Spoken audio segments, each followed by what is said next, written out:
Well, I don't want to say too much in video form about output instructions because it's complicated, it's arcane, and it's just a big pain in the butt. And really what you have to do is figure out, to get this result that I'm trying to achieve, what kind of output statement should I use?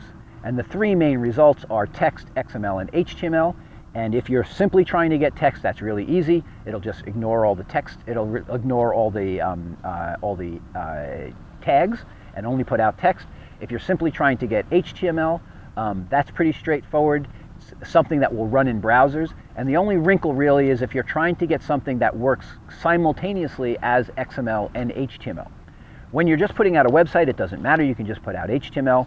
When you're just converting into another XML format, it doesn't matter. You can just use XML. But suppose you want your output to be parsable. Suppose you want your output to be readable by an XML parser and dealt with. So you want to have it be browser ready and you also want it to be XML ready.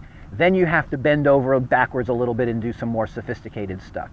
Okay, so I consider this to really be a topic of, this is just the arcane mechanics of how you get XML processors to do the right thing. It's not really very well defined. I've tried to give you some solid examples that you can follow either now or in the future to say, I want this result, so therefore I need this output instruction.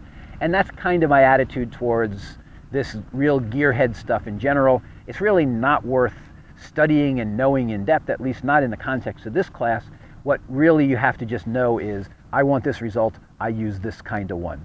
Because it's just not well figured out by the people who invented it, so why should you bother to figure it out and get all the arcane nuances to it when it's really just kind of arbitrary the way that they've done it anyway.